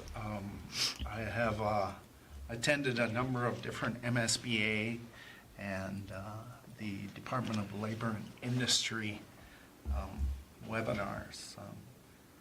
Before I start, thank you very much to her for at least pointing out what is clearly a opinion out there or thoughts of some of our staff members. That's not lost on me at all right? I think it's hard for them not to take it that it's a personal shot against people. I'm sorry it's interpreted that way. That's not the intent. So here's a summary of the emergency temporary standard. It applies to employers with over 100 employees. An employee is anyone that has worked or is working for us after January 3rd of this year, throughout the period of the implementation of this emergency temporary standard. Employers must inform each employee about the standard. I've done that on 3 occurrences, November 9th, 11th, and then last week. A written mandatory vaccination policy or a written policy allowing any employee not subject to a mandatory vaccination policy to choose either to be fully vaccinated or provide proof of regular testing is required. Employees who are not vaccinated are required to wear a mask in the workplace when indoors and when occupying a vehicle with another person for work purposes, except when in a room alone with floor-to-ceiling walls and a closed door, when eating or drinking, or when the face covering creates a greater hazard. Starting November 9th, employers must ensure that each employee who is not fully vaccinated is tested at least once every 7 days. Documentation must be provided no later than the 7th day following the date on which the last test result was provided. Employers must maintain a record of each test result, and that record is inspectable by Minnesota OSHA. Regardless of vaccination status, require each employee to notify the employer when they are diagnosed with COVID-19 and immediately remove them from the workplace until the employee meets the CDC's isolation guidance return to work criteria. Employers must not require COVID-19 testing when the employee has received a positive COVID-19 test or diagnosis for 90 days following that positive test or diagnosis. Records must be retained for as long as this standard is in effect. If and when the standard expires, vaccination records no longer need to be maintained by the employer and will be destroyed. Employers must remove any employee. I said that already. Probably had that in my email twice. Employers are required to support COVID-19 vaccination for each employee by providing reasonable time for each employee during work hours for each of their primary vaccination doses. That's the first 2 doses in the case of Moderna and Pfizer, and 1 dose for the Johnson & Johnson, including up to 4 hours of paid time at the employee's regular rate of pay for the purposes of vaccination. OSHA anticipates that the ETS will be in effect for 6 months from the date of publication in the Federal Register. It's also important to note that tonight, MVCC voted to exempt all MVCC employees from this policy. Say that one more time? Say that last part one more time. MVCC voted to exempt MVCC employees from this policy. So no Here's- NVCC employees have to follow this policy if it's passed, correct? Is that what you're saying there? Correct, all right. MVCC adopts all YME policies as a whole. Okay, In July, they adopt all YME policies. This one is being added. They chose ahead of this meeting to exempt their employees from that. okay. And what happens if we pass the policy? With the MVCC employees, Yep. they will not be eligible for any YME funds, including ESSER dollars, to include retention bonuses, sub pay, coaching pay, any of that, if they are unvaccinated or choose not to comply with the policy. So if we pass the policy, MVCC, it trumps the MVCC's decision tonight? No, No. They they're just, exempted from it. they're exempted completely.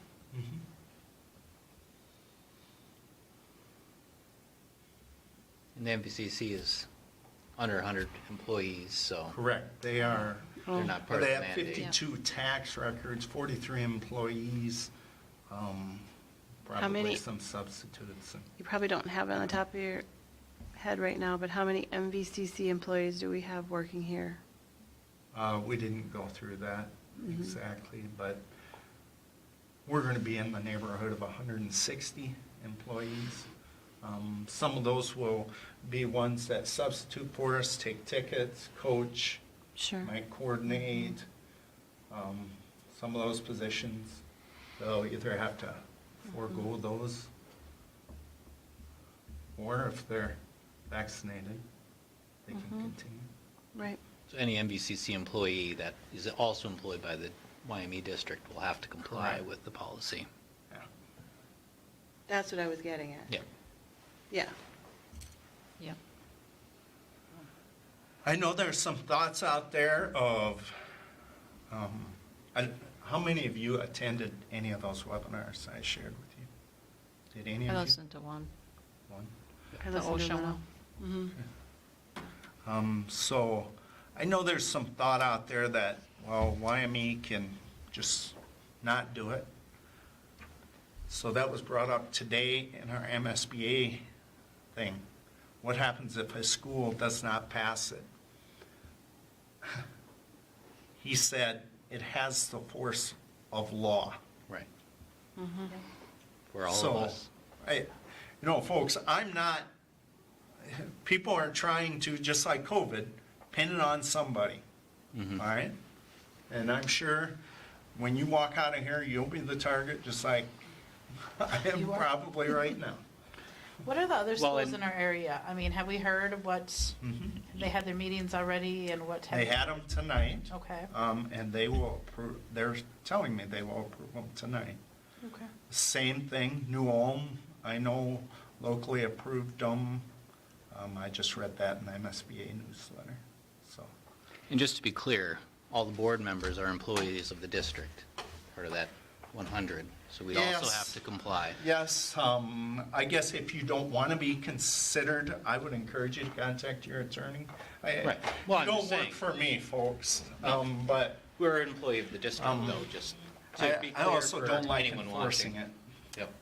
I mean, But actually, the wordage of Friday's MSBA meeting was, we're a different type of work. We are employees of the district, but we're at a different level. It's right in there. I thought the information was supposed to have been out Friday or today stating that. I didn't find that, but they said that, they wavered on it today. And they even said, would you recommend changing? And it was strongly recommended not touching that. Okay. So, yes, we are employees, we are elected officials of the district, but they said it's a complete different, they did a very good job of explaining it. It was their Friday morning, whatever thing they did, and they spent probably 45 minutes of discussion. There's a lot of discussion on boards and how all this was going to go down. So it was very beneficial to listen to.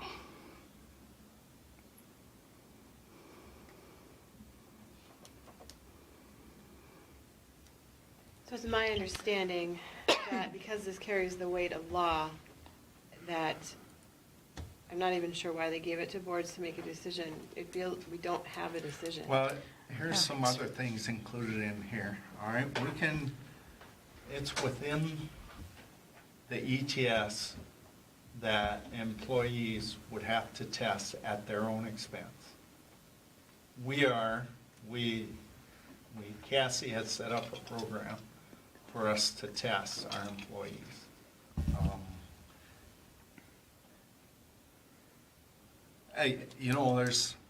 I'd have to go through item by item of that policy, which. Is there a cost to the employees to test?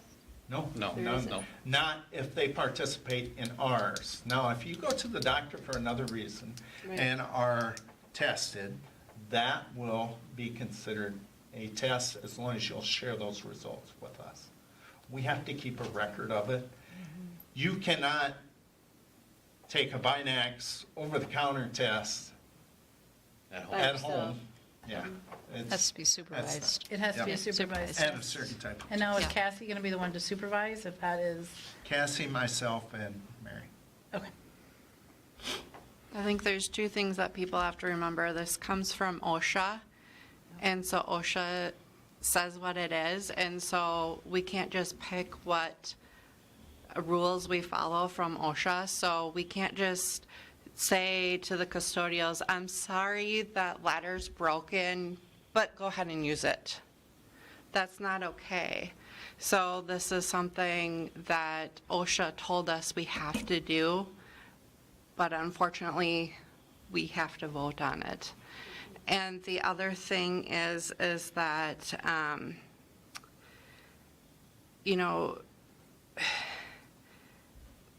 we have to remember that there are employers in Marshall that are charging $150 a week to have their employees test. And we are offering this free to our employees. So there is good in something that we're offering to our employees here, because in Marshall, it's not a good situation at a big company down there. So, Well, and another thing, Amanda, that I wanted to say too is I feel like one of the things, the policy, if we pass a policy, it's an emergency policy. So it's, tell me if I'm wrong, Rich, but it just has to be a one-time, what am I trying to say? Just a Yep, you only have to have a one. one time. It doesn't have to come in front of the board again next month. It's just We a, weren't given it's an enough emergency time policy. to do it. Correct. So it falls in the guidelines of our policies. I mean, this is an emergency policy, and if you read the guidelines for what an emergency policy is. Today was supposed to be our first day of it. Yep. So technically, to January 10th is our deadline. And policy 208 Yep. says we have the emergency ability to pass a policy. We have no choice but to pass the policy today. Yep, because it's an emergency policy. Yeah, we don't Correct. have any time. Right. It doesn't give us any other guidelines on that. So my anticipated timeline would be, I would collect vaccinations, if this passes tonight, I would collect vaccination status through the use of a Google form to collect that information of all YME employees. Those YME employees would log on to there and put their information in there. Wednesday morning, Tara and I would begin scrubbing that list. And no one else could see that list besides you and Tara? Yeah, Correct. Correct. And as they Well, enter their own personal Until information. we're done. Then their supervisor has a right to know. Their supervisor being one of the principals? Principals, myself, could Francis? be head, food Francis. service, Francis, Marlis. Okay, Marlis. sure. Okay. Anyone that has to enforce that policy. They would only see the records for their direct reports. right? They would only see what's supposed to happen. They won't know, but I would guess if I say Rich Schneider has to wear a mask, I would think my supervisor knows that I'm But unvaccinated. each of them supervisors wouldn't see the entire district, they just see their direct reports. Correct, Only. correct. Yep. Well, Those employees under there. it doesn't, Perusal. So it's gonna take me some time to scrub that, all right? Then, if I could just interject, just because this person wears a mask does not mean they're not vaccinated. It means they are choosing weekly testing. Right? correct. Right. There's Choosing people to that not wear report the masks. vaccinations. Right, a person All the has a right time. not to report their status. That's still a right. Yep. So wearing a mask doesn't necessarily mean, it just is about a choice. And, And you know, we can still encourage masking on yeah, everyone. we strongly encourage. Strongly encourage masking for everyone. So what happens if a person, because only the supervisors are gonna know this, or you, doesn't provide that test within 7 days? They cannot be at the workplace. Okay. Right? That was really clear in the OSHA. I was just wanted to double check. And is it a certain day that they have to test? Is it like every Monday, every Tuesday? We will Is it set up a certain day? pattern. We're gonna set up 2 days. We're gonna use what's called pool testing, all right? Pool testing is the fastest and least obtrusive, all right? So it's, last year, what was the name of those that we used to, you had to spit in, or the saliva The ones? ones that were mailed to you from the Department of Health? Yeah, I don't know the names of them. I forget the name of those, but you know what I'm talking about? The NAT? No. I don't remember what it was called, but PCR? it took quite a bit. PCR. This is like 1/10 of that. They pool it together. I don't know the number they pool together, and they test that big pool. If that whole pool comes back, so we may have, say, 3, 4 pools. If that whole pool comes back positive, we re-administer a test to each of those people in that. That's how pool testing works. I'm sorry, but I'm not I following have you. no idea what. So like all of us I'm not are sure part I'm of the in favor pool. of that. Correct. We would all of our saliva would be used to run the test. So you're doing a saliva test and not a nose swab? Correct. It's the fastest, Is that what OSHA's and it's guidelines are? free. No, they don't say. They don't It's say what one kind of them. test to do? It's one of the acceptable tests. So if they Okay. all And come it's back, if we all come free. back negative, we don't get tested again. But if that pool comes back positive, we would Everybody each be here tested gets with an individual retested nose swab right away.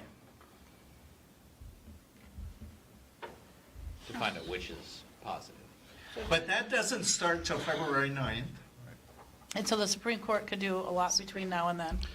So that's my question. If there was a decision tomorrow, this policy would be Correct. gone Yep, immediately. and that's in the policy, that, Yep. well, this, only any law, any change of that, same with the guidelines, the CDC guidelines, I put in there very clearly that whatever is approved, we will follow, because I don't want to strike down Right. that whole part and have to revisit it. I would Right. like it to be a little bit malleable as we go forward.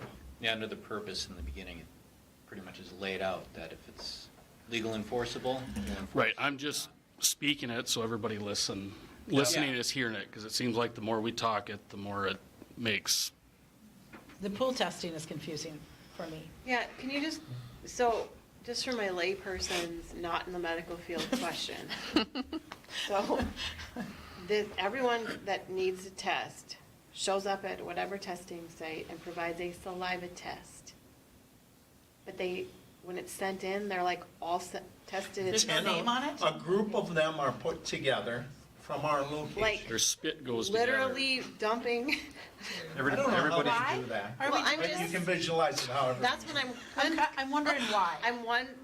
Wondering why? I'm wondering Why we're doing about it this way. because then if something comes back positive, these employees are going to have to test again. Is that what Correct. we're saying? Yep. They Right. can do, so they're taking 10 of them and doing one test instead of 10 tests. It speeds up the process. But if 10 of you turn up positive, they're going to re-administer a test, not a pool test, the second time to test. Now remember, this is for asymptomatic people.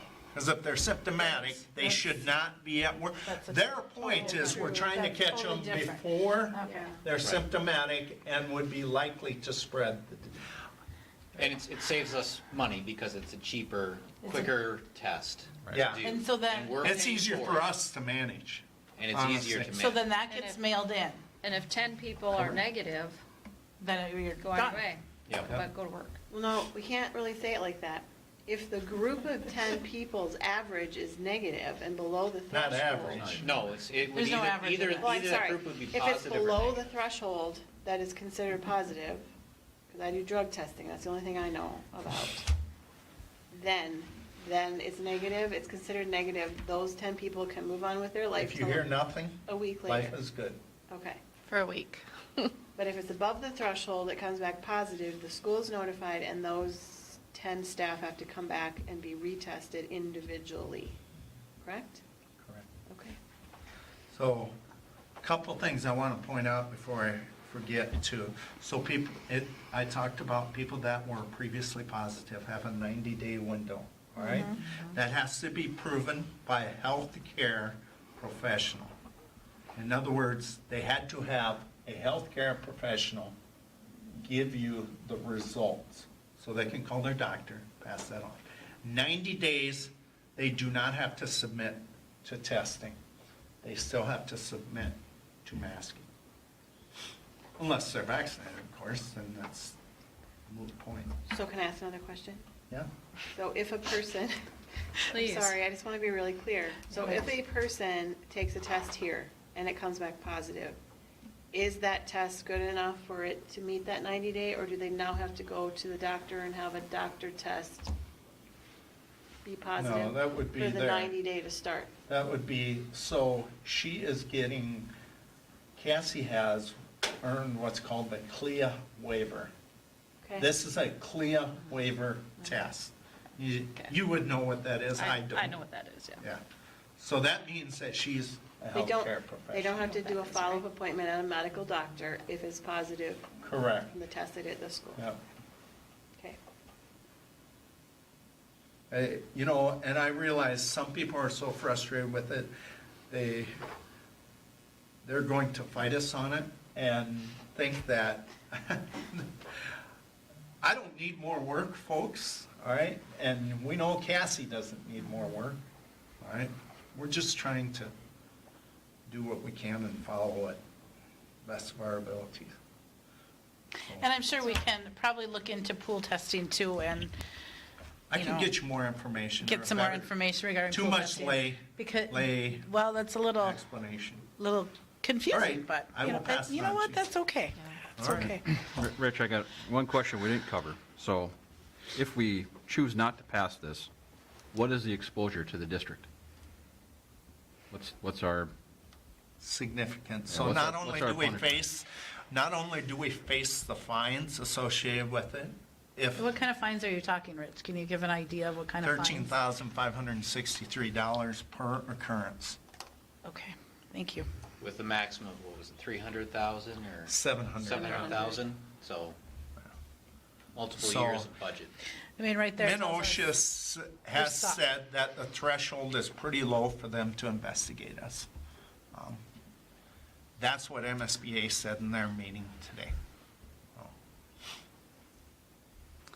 Investigate that we have a policy or investigate that we're following the policy? correct. That Cool. remember, it's a force of law. Yep, yep. So they're going to investigate whether this ETS is being applied to an employer of 100 or more employees. And then also, being force of law, would the board members be also personally liable like we are for some other force of law items? You know, I don't recall that they said If that. they Oh, said it, I I good don't know. question. I guess. I We don't choose know not to. I if know you for other are items, we can be personally protected. liable if we choose not to enforce a rule of law So that's 13,653 per incident, per incident. per day, up to a Correct. maximum of? Per occurrence. So that could break us real fast. So we So- have no choice. Yeah.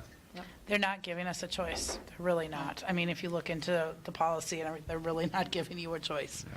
So the one area we didn't talk about was accommodations for religious and medical accommodations. There are forms for that. But an accommodation doesn't mean that you won't, an accommodation and an exemption are two different things. There is no exemption from the policy, all right? Correct. An accommodation means that we will adjust to give you, because of some, say, medical or sincerely held religious belief. We will have to weigh those out individually. We can ask a lot of questions, all right? One of the accommodations could be, I don't know, face shield instead of a face mask for a medical accommodation. I don't know. I suppose an accommodation could be somebody put on unpaid leave. So what is our method for determining those requests?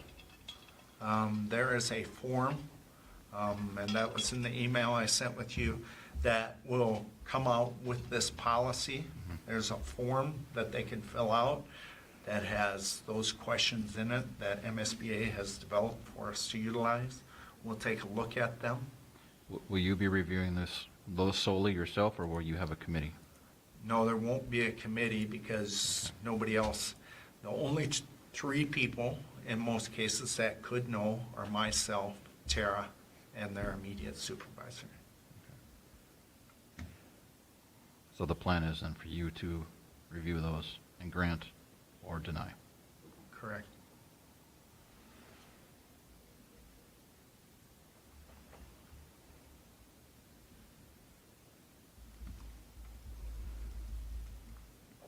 I know you folks are in a tough spot.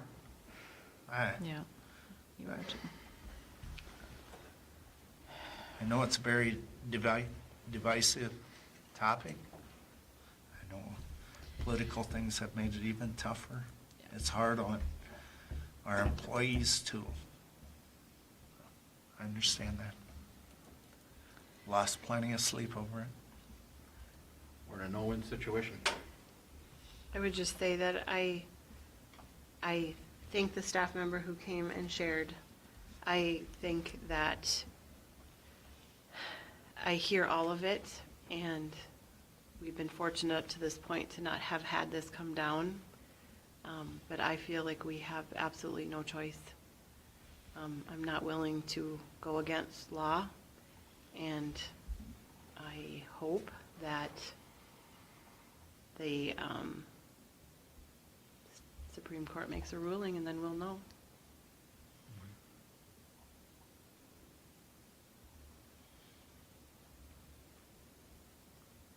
More questions for me? So the masking and the testing are only for the unvaccinated? Those who aren't Correct. willing to provide their vaccination status. Yeah. So Okay. if you That do way. not provide your Okay. vaccination status, so Yeah. there's actually two different policies you could have chose from. I chose 491 where they have the option of masking and vaccinating. Okay, If you don't provide me any proof of vaccination, I have no other recourse but to assume you're unvaccinated. okay.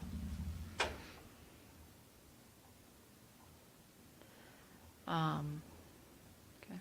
And if you choose to not provide your vaccination status, then you're choosing to have weekly testing and wear a mask, Correct. Or Right.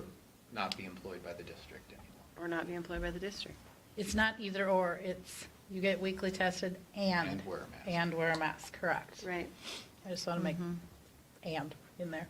But if you provide your vaccination status and you are vaccinated, life just goes on This doesn't apply to you. unless you get Sure. symptoms and you have to like do Yeah. what Unless you everyone get else COVID does. and then, Right. Yep, and remember, you providing false information is a criminal offense. A criminal offense would impact your employment. Do they have to, what kind of proof do they have to provide? There's a list of things. Okay. There's a multitude. I don't know if any of you folks have seen Docket. Docket is on your, you can use that as an example. Docket? So it's not just their word, it has to be the Their card, card or proof somehow. their card, from the- something from The badge. the provider. the, There's certain requirements that have to be on that. The lot number has Document. to be on there, I do believe. Yeah. The lot number of the vaccine. But So I think something from Mick would Yeah, be can I acceptable. clarify Yes. something on the pool testing? So thank Yes, you, please. Cassie, for texting me. One of the few times I haven't paid attention to my phone. So you do not retest. After the pool is tested, they must keep some of it out, and then they retest They each of retest. the individuals. Oh, so the Oh, that's people good. don't have to So retest. that's how I'm interpreting Okay, it. that's easier. Thank you, So it's- I Cassie. knew there's a reason I shouldn't. so you provide only ask one Cassie to sample, come. then they Yeah. batch. That's how I'm they- interpreting they it. But I will batch part of it. clarify and get it out to everyone. That makes much more So- So sense. it's not a second specimen. It's, Okay. gotcha. Yeah, because that would slow it down a couple days, wouldn't it? Yeah.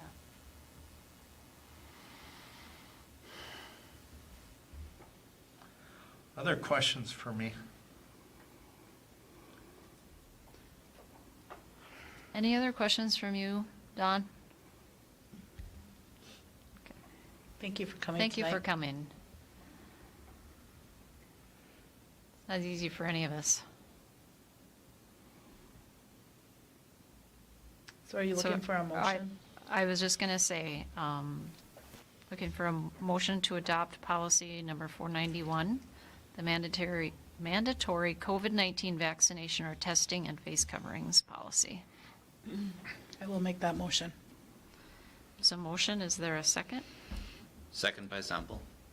There's a motion and a second. Any other discussion? 1 second. Nope.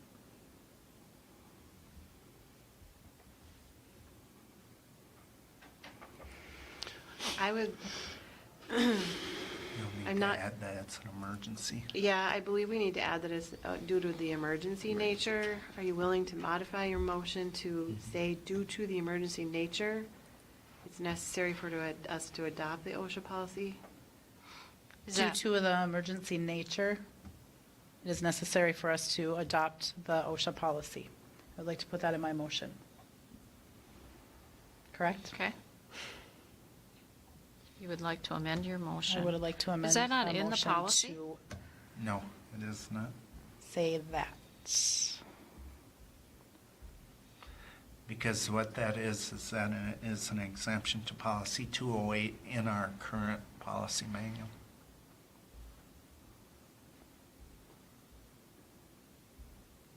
Do I need to second the amended policy? So can I just read this, the first paragraph of this policy? The purpose of, can I? Okay. The purpose of this policy is to comply with federal and state legal requirements related to the health and safety of school district students, staff, and visitors due to the COVID-19 pandemic. The school district's intent is that this policy meet and should be read consistent with the procedures mandated by the Occupational Safety and Health Administration, OSHA's, Emergency Temporary Standard on Vaccination and Testing, ETS, as adopted by the Minnesota Occupational Safety and Health Administration, MINOSHA. To the extent that these regulations are adopted and enforceable, this policy shall be governed by the laws of and applicable to the state of Minnesota. If any part of this policy is construed to be in violation of any law, it shall not be enforced, but portions remaining valid shall remain in force and effect. So there's our purpose, to follow the ETS. So do we need that in the motion? We do because we have policy 208 that governs us creating policy, and we need to have a motion that includes this as an emergency exception to the policy 208. I realize it says ETS in the OSH, our policy or procedure, but we're almost making two motions. We have to adopt it, and because it's an emergency nature, we have to adopt it in one reading. If someone disagrees, I'm fine with that, but I think that makes sense. Yeah. Okay, so you have amended I have your- amended my motion to include what I previously stated. ETS. Okay. I know you've got an example here, Rich. Do we need to have actual names in this policy? This, Sorry, did I put that in there? Actual name? like your name, Superintendent. nursing name, or can we just say school Yeah, that was nurse? just sample. Okay. So the one in board book has the names. Cassie Yeah. Slater. Yeah, the one that's in board book, all of the yellow Yeah. shows you what changed from them. It was yellow in their original policy, so I added it. That lets you know what is local decision as such. In other words, But- those are the people involved in those positions. But do we have to have actual names, or can we have positions? Well, I would think all those people are going to be here to serve in those capacities. I think we're saying we don't want to revisit it in 2 months if a staff member changes. Yeah. Okay, Normally we put positions. okay, I can change that. So the first one would be superintendent. This is used to the Google form. Second one would be superintendent. At their Yep. email, I'll put. Yep. Third one would be school nurse. Is it either school nurse? Yeah, because we do have two.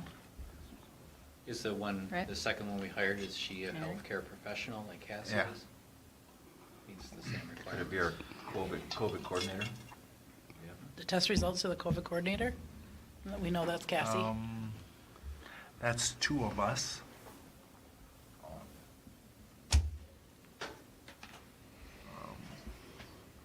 So, healthcare professional, is that what you want? To the YME healthcare professional? But is it okay then for Mary to get these results as well? Yeah. Okay, so that, yeah, then I would think that it could say healthcare professional in there.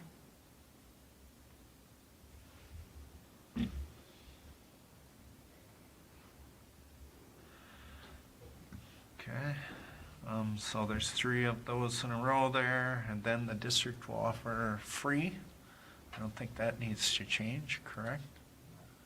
No.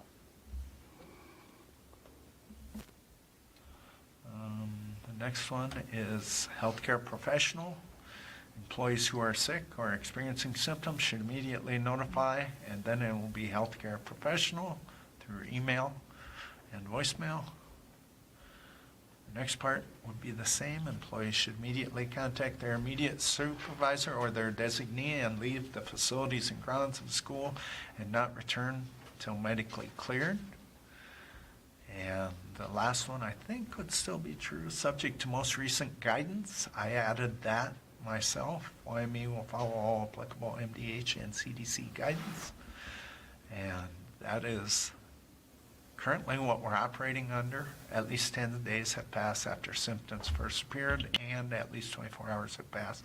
No fever without fever-reducing medication and other symptoms. Are we doing the 5 days or doing the 10 days? Not Right now, yet. we We're on 10 Still only 10 have a days. choice We of only have 10 the 10, days. okay. Wow. We're doing 10 We days don't have until we MDH guidance to get change. MDH guidance. Yep, This gives us the authority to change it. yep.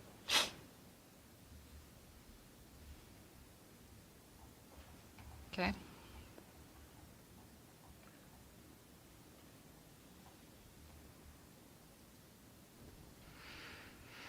So that item 2, do we need to add in there that it's the legally binding guidance from MDH and CDC?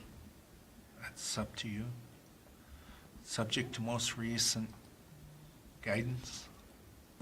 Where are you at, Matt? That's that last section. So you on the- want between recent and guidance legally binding? It's on the last page. The number 2. Page Yellow and blue. 491-5. Is MSBA, this is their recommended language, correct? Correct. The yellow there is my language. They put it in blue because they wanted us to make sure and point out that it will change, and so I put that yellow in there. The yellow So is everybody knew. But if you want it reworded, I'll change it as such. I think it makes sense to leave it as is. I mean, we always follow their guidance, right? Yeah, Yeah. MDH's guidance, yeah. Okay. Any other discussion?